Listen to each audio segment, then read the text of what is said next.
So welcome to the first lesson in our new unit. I call it Slope, Intercepts, and Equation of a Line. So it has three sections to it, and this is the first section, and we're going to spend some time just dealing with slope. So when we know the slope of a line, and this is going to go back to builds on the unit that was done in, I think it was February of grade 9. So when we know the slope, we know a couple of things about the line. We know the direction.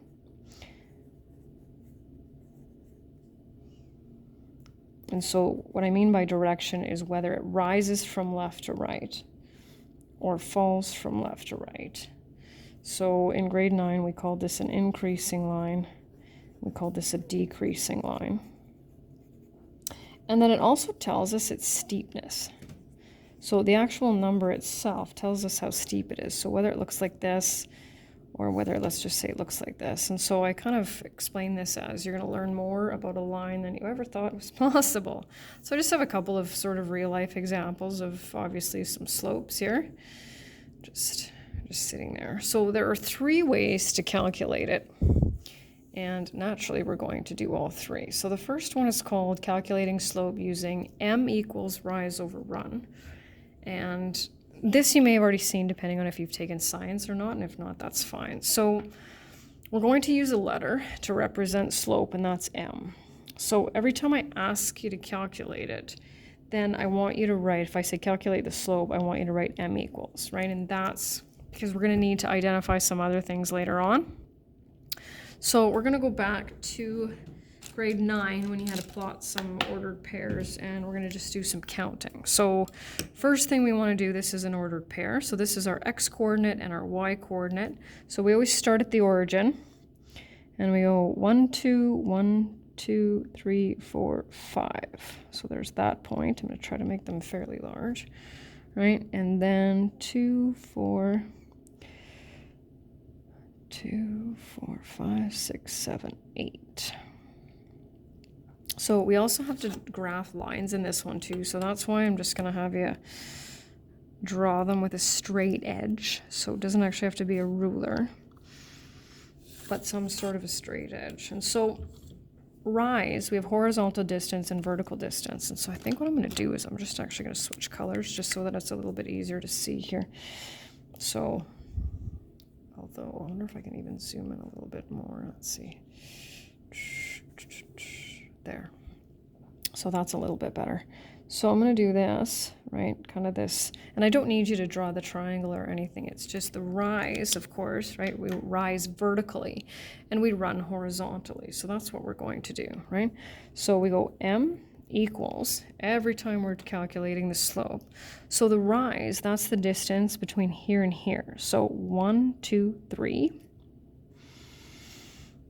And then 1, 2. And that's exactly how we want to leave it. We want to leave it in simplified, proper or improper form. We don't want it as a decimal.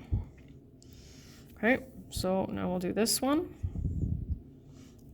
So -3, -1, 2, 3, 1, 2, 3, 4, 5, 6.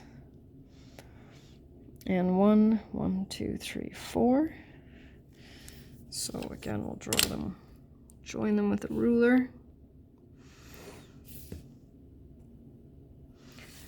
And so once again, so you don't actually need to draw the triangle unless you find it helpful. Sometimes students just miscount, right?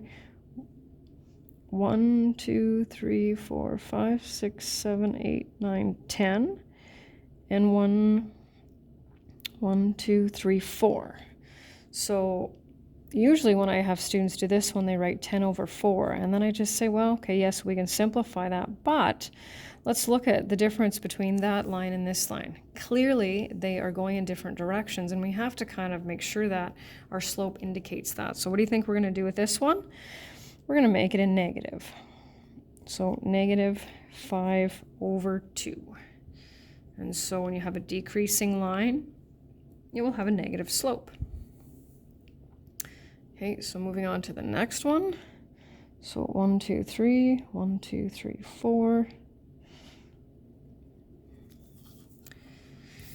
And once again with the ruler. So clearly I've drawn a horizontal line. There it is. And now we're going to do our rise over run. So obviously there's no change vertically at all, right? So we've got 0, and we've got 1, 2, 3, 4. And so our slope will be 0. So the slope of any horizontal line will be 0. I just can't quite get it to line up, so I'm just going to fold that. There, that's better. Now we're going to do this one. So -2, -1, 2, 1, 2, 3, 4, 5. Oh shoot, that says -5, not positive. 1, 2, 3, 4, 5. 1, 2, 3. Okay.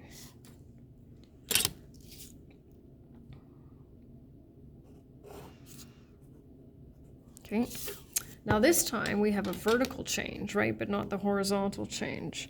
So if I count the, right, between here, so what's 8 divided by 0? And I'm really hoping that you didn't say 0, and I'm also hoping you didn't say 8. When you type 8 divided by 0 on your calculator, it says error, right? And why is that? Because we cannot divide by a negative number. And so when it comes to the slope, right, it has, slope is not an option. We say that it has an undefined slope. And that is because we cannot divide by 0. And so I have the next one. Oh, now that's a little too zoomed in. Let's just try that. Maybe that's a little bit better. So just a little bit of individual practice. So my suggestion would be to pause the video and calculate them and then take a look. So we'll just do the green one here. So AB, so here are our points. You can pick any 2 points on the line for this. You obviously want to make sure that they go through what I call the plus signs, right? So it's an increasing line, so it'll have a positive slope, 1, 2, 3, 1, 2, 3, 4, 5. So then I'm going to go over here and write m equals 3 over 5. Back over here, it's a decreasing line, so I know it's going to have a negative slope. So, and you can technically count it that way, for example. So look at this. If you want to count this way, if I count down, you can see I'm counting towards the negatives, right? So -1, 2, 3, 4, 5, 6, divided by a positive, because I'm going this way, +3.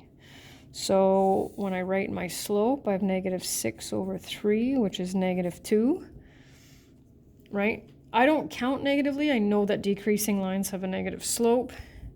And so this one here, right, we've kind of already done that. We know that the slope of a horizontal line would be 0, and that the slope of a vertical line will be undefined.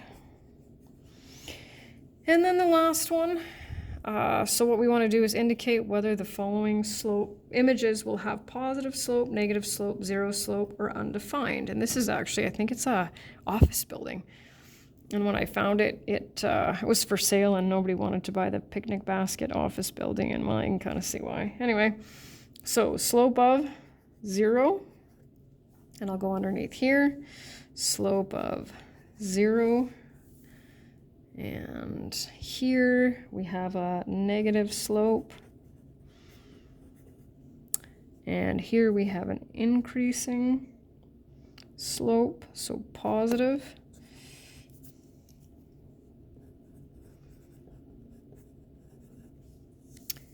And this one's going straight down, so it will be an undefined slope. And last but not least, this will be a negative slope. And that's it.